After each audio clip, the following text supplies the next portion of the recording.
Iya, betul. Yang mulia, saya harus menyampaikan keterangan saya dengan saya mengkomentari saja sebenarnya karena tulisannya sudah saya serahkan sekitar 2 minggu yang lalu.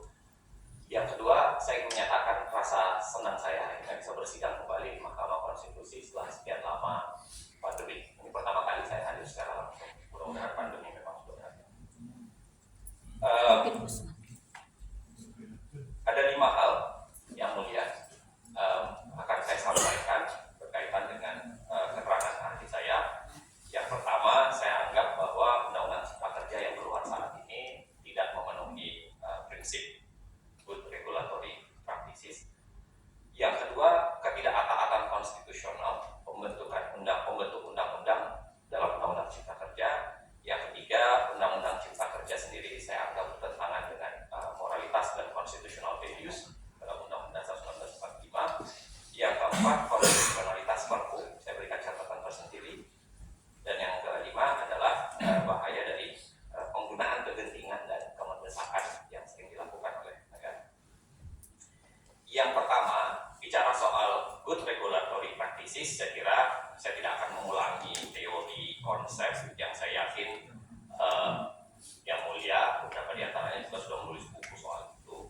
Saya ingin menggarisbawahi mulai dari asas material dan kualitas. Saya ingin menggarisbawahi satu konsep yang paling penting soal persetujuan terhadap suatu perpu yang sebenarnya wajib dilakukan pada masa sidang berikutnya. Saya mencoba melacak asbabun nuzulnya. Perpu ini dibicarakan kapan? Ada banyak buku yang menjelaskan, salah satunya buku misalnya hasil riset dari Pak Yang Mulia Daniel Yusmik tentu saja. Kalau kita lihat asbabun nuzul pertama kali perpu yang saya pahami dalam konteks Indonesia itu adalah ketika saya membaca naskah risalah naskah permulaan Undang-Undang Dasar yang ditulis oleh Supomo, Subarjo, dan Maramis di sekitar tahun 1942. Pemikiran pertama soal perpu di sini itu menarik karena kalau dibaca pasal 5-nya di dalam rancangan yang dia buat oleh ketiga orang yang kemudian terlibat di panitia 9 ketika pembahasan Undang-Undang Dasar 1945 itu membahas secara spesifik soal perpu. Di situ disampaikan bahwa perpu itu adalah sama misalnya ya seperti yang di dalam Undang-Undang Dasar sekarang, jadi ada hal ihwal kegentingan memaksa. Tapi ada satu pasal tersendiri yang dicantumkan oleh ketiga founding fathers ini. Dia bicara soal harusnya perpu itu dikeluarkan ketika DPR pernah tidak bersidang. Dan di situ juga dicantumkan kenapa kemudian di bawahnya harus dikatakan bahwa ketika begitu masuk masa sidang, dia harus disidangkan pada masa sidang berikutnya. Itu ada dalam risalah itu, tulisan permulaan Undang-Undang Dasar yang ditulis oleh Supomo dan kawan-kawan. Nah, luar biasanya kemudian ketika mereka ikut dalam pembahasan Undang-Undang Dasar, saya kira pembicaraan itu relatif juga ada. Dan itu sebabnya kenapa kemudian bunyi Undang-Undang Dasar menjadi seperti konsep pasal yang ada sekarang, khusus mengenai perpu dalam kaitannya dengan pasal 22. Ya, yang di situ kemudian menjelaskan soal perpu itu harus disidangkan pada masa sidang berikutnya dan harus mendapatkan persetujuan pada masa sidang berikutnya. Nah, di sini saya kira yang harus kita garis bawahi bahwa betapa pentingnya sebenarnya perpu itu dianggap sebagai suatu produk yang melanggar dalam tanda kutip kebiasaan karena dia lahir dari 2 doktrin, mulai dari pasal 12 dengan pasal 22, dan karenanya dia harus disidangkan atau harus diproses dengan proses yang juga genting dan darurat, kepentingan mendesak dan darurat. Dia harus dihadapkan dengan itu juga. Nah, itu sebabnya kira-kira yang saya ingin katakan, tatkala persetujuan terhadap perpu itu ditunda, itu seakan-akan menunjukkan bahwa tidak ada sebenarnya urgensi untuk membahasnya. urgensi untuk segera membahasnya, untuk segera memasukkan untuk dibahas. Kalau kita baca, misalnya saya baca juga dari bukunya Pak Yusmik, yang kemudian yang mulia Daniel Yusmik, itu kan sekian banyak dikeluarkan oleh masing-masing presiden selama ini, dan memang yang paling cukup taat dengan proses ini adalah yang dilakukan di zaman Soekarno. Ya, khususnya ketika dikeluarkan, dia langsung disidangkan, lalu kemudian diperlakukan. Karena memang mungkin dugaan saya secara historis, pada saat itu paling paham bagaimana nuansa kebatinan ketika Undang-Undang Dasar dibuat, khususnya ketika label Perpu dibuat, yang itu lahir dari rezim pasal 12 dan rezim pasal 22. Yang kedua, saya kira saya mau bicara soal ketidaktaatan konstitusional, ya, pembentuk Undang-Undang Dasar terhadap Undang-Undang Cipta Kerja.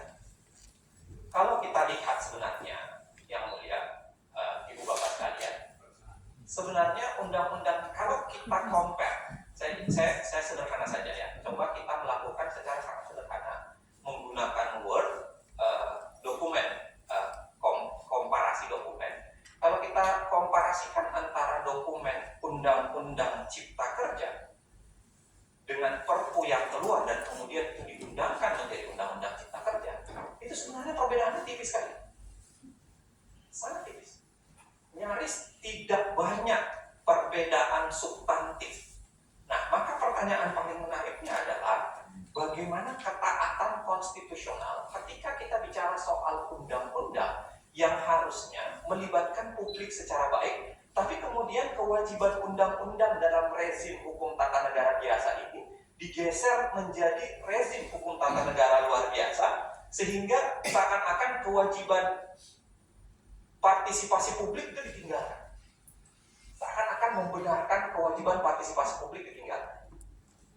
Kalau kita baca bukunya Prof. Jibli dan termasuk Pak Daniel Yusmik, yang sekaligus ingat saya di Prof. Jibli, memang mencoba membedakan antara rezim pasal 12 dengan pasal 22. Rezim pasal 12 itu lahir dari kedaruratan, yang itu bersifat rezim hukum tata negara darurat pastinya, sedangkan pasal 22 itu bisa jadi lahir dari rezim hukum tata negara darurat, plus kadang-kadang mungkin ada nuansa biasa, tapi tidak biasanya pun sebenarnya tidak biasa-biasa banget. Kenapa? Karena harus ada hal ihwalnya yang kemudian membedakan kenapa kemudian itu dilakukan. Nah, kalau kita tarik ke dalam ini, ada satu urgensi besar dari pergeseran model Perpu, model yang seharusnya undang-undang menjadi Perpu, itu adalah dengan meniadakan yang namanya meaningful participation. Padahal meaningful participation ini esensial. Saya ingin katakan undang-undang itu sakral.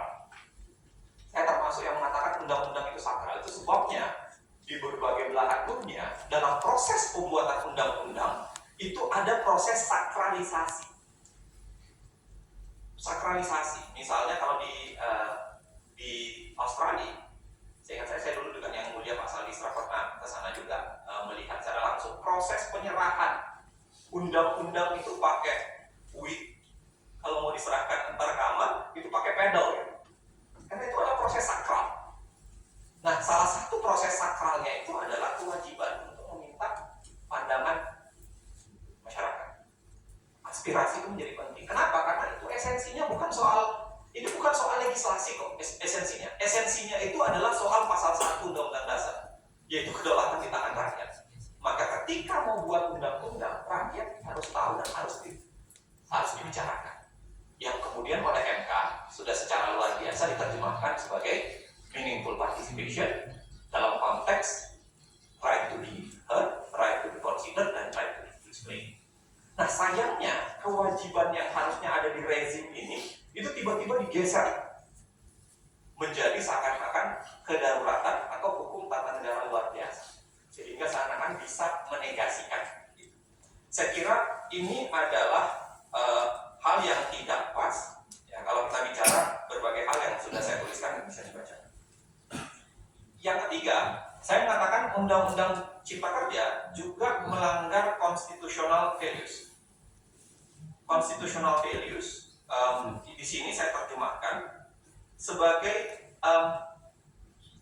nilai konstitusional yang kira-kira dia menghormati bukan hanya sekedar formal apa yang dituliskan, tetapi juga esensial isi, konsep. Nah, dari titik itu saya mau bilang bahwa pelanggaran ini bisa terjadi dalam dua konteks. Satu konteksnya adalah konstitusionalitas secara formal, apa yang ditulis di Undang-Undang Dasar, ya, apa yang ditulis oleh Casey Ware dikatakan formal, konstitusional, dan apa yang ditulis Casey Ware juga sebagai constitutional adjudication atau konstitusionalitas yang berbasis dari adjudikasi. Nah, saya kira pada level ini saya ingin mengatakan bahwa apa yang dilakukan oleh pemerintah dan DPR dengan tiba-tiba membentuk Perpu, menggesernya dari konsep undang-undang dan kewajiban untuk memperbaiki yang diberikan oleh Mahkamah Konstitusi dalam 2 tahun, itu adalah semacam, ya bagi saya adalah penghinaan sebenarnya. Penghinaan terhadap konstitusi itu sendiri dan penghinaan terhadap putusan Mahkamah Konstitusi itu sendiri. Bagi saya, kenapa? Karena seakan-akan mengatakan bahwa silahkan Mahkamah Konstitusi membangun konstitusionalitas yang dia mau, sedangkan pemerintah dan DPR itu akan memikirkan konstitusionalitas yang ingin dibangun dengan sendirinya. Yang keempat, saya ingin bicara soal konstitusionalitas Perpu. Kenapa konstitusionalitas Perpu ini penting? Karena harus kita pahami, Undang-Undang Cipta Kerja saat ini sebenarnya lahir dari Perpu. Dia bukan lahir dari undang-undang biasa. Sehingga kalau kita melakukan uji formil, saya kira bukan formalitas pembentukan undang-undang saja yang harus dilihat, tetapi formalitas pembentukan Perpu yang harus diperhatikan secara baik. Selama ini saya kira Mahkamah Konstitusi sudah cukup baik menjelaskan batasan Perpu, ya, yang itu dibatasin secara ada formalnya dan ada substansialnya. Yaitu formalnya adalah misalnya harus memang ada kegentingannya, lalu kemudian tidak ada peraturan yang bisa dipakai untuk mengisi kekosongan hukum itu, dan yang ketiga adalah tidak cukup waktu bagi pembentuk undang-undang untuk membentuknya dengan undang-undang dengan cara biasa. Walaupun saya kira batasan ini masih terlalu sederhana dan sebenarnya masih bisa dilengkapi dengan berbagai hal yang menurut saya penting. Nah, tadi salah satunya saya sebutkan kalau bicara soal asbabun nuzul kelahiran Perpu, ya salah satunya adalah ketika orang bicara soal harusnya dikeluarkan ketika DPR tengah tidak bersidang. Karena itu yang membedakan. Yang kedua, harusnya diperlakukan dengan ya unsur kedaruratan itu. Ada cepat, langsung disidangkan, langsung dihadapi dan lain-lain seperti itu. Tetapi yang paling penting kalau kita lihat dari konstitusionalitas Perpu, saya kira perdebatan kita Perpu yang dikeluarkan oleh pemerintah ini, kita tidak mendapatkan logika hal ihwal kegentingan memaksanya. Kita tidak tahu sebenarnya sampai saat ini tidak terbayang sedikit pun apa sebenarnya kegentingan yang memaksa, yang membuat presiden harus mengeluarkan Perpu dan menggeser dari logika hukum tata negara biasa menjadi masuk rezim tata negara darurat. Karena semua prasyarat saya kira dipenuhi untuk tidak mengeluarkan dalam bentuk Perpu. Kalau kita katakan tidak cukup waktu, saya kira perdebatannya bisa panjang. Karena ada waktu yang dikasih 2 tahun, ya. Lalu kemudian seakan-akan pemerintah dan DPR, pemerintah khususnya kalau kita bicara Perpu, menyia-nyiakan waktu 13 bulan, 13 bulan. Lalu di bulan ke-13 tiba-tiba dia menggeser katanya. Padahal saya kira masih ada waktu 11 bulan. Dan kalau kita mau bicarakan secara detail, apakah mustahil membangun undang-undang 11 bulan? Saya kira bisa kita lihat dari sisi materialnya. Karena kalau kita compare lagi-lagi Perpu dan isi Undang-Undang Cipta Kerja, Undang-Undang 11 2020, itu nggak banyak perubahan. Artinya secara material sebenarnya sangat mungkin dibahas, jangankan 11 bulan, bisa dibahas dengan jauh. Nah, hal ihwal kegentingan memaksa ini tetap menurut saya harus mendapatkan porsi yang harus dibicarakan, walaupun kita tahu sebenarnya kali ini adalah pengujian formil terhadap undang-undang. Tapi harus diingat bahwa undang-undang yang sekarang diujikan secara formil ini tidak lahir dari konteks biasa. Dia lahir dari konteks luar biasa. Karena lahir dari konteks luar biasa, maka pembicaraan soal formalitas perpunya tetap menjadi penting. Yang terakhir, Bisa diringkas. baik yang mulia, yang terakhir saya ingin sampaikan yang terakhir. Saya ingin mengingatkan saja bahwa ironi demokrasi yang dituliskan oleh Giorgio Agamben. Demokrasi, kata Agamben, itu lahir dari kondisi yang darurat. Itu dituliskan dalam disertasinya di tahun 90. Seorang filosof Italia. Itu lahir dari kondisi darurat. Kenapa lahir dari kondisi darurat? Karena demokrasi itu selalu berkembang seiring dengan tragedi kemanusiaan. Selalu ada kedaruratan, baru kemudian lahir demokrasi. Yang namanya checks and balances itu lahir dari dari sebuah peristiwa luar biasa. Yang namanya trias politika itu juga lahir dari konteks luar biasa. Nah, tapi luar biasanya, kata Agamben, malah demokrasi ini kemudian sering dibuat seakan-akan menjadi keadaan darurat dan memaksa atau genting, sehingga kemudian ada alasan untuk menerabas demokrasi itu sendiri, dan itu berbahaya. Yang paling berbahaya katanya dari demokrasi adalah ketika rezim yang terpilih dari sebuah proses demokratis itu membuat kegentingan-kegentingannya sendiri dan membuat kedaruratan-daruratannya sendiri. Lalu dengan seketika dia bisa menggunakan alasan untuk menghilangkan standar-standar demokrasi dan hak asasi yang seharusnya dijaminkan dalam negara yang demokratis dan beradil. Ini berbahaya. Dan ini tradisi yang saya kira sudah seharusnya mulai awasi dengan baik. Saya berharap betul Mahkamah Konstitusi mulai mengingatkan negara, khususnya pemerintah, ya, untuk menggunakan ini tidak dengan menggentingkan atau mendaruratkan sesuatu yang sebenarnya bisa diperdebatkan soal kegentingan dan kedaruratan.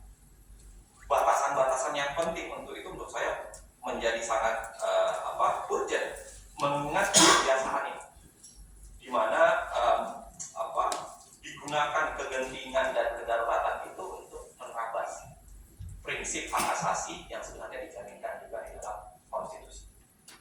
Saya pikir itu yang mulia secara pointers apa yang saya ingin sampaikan. Saya kira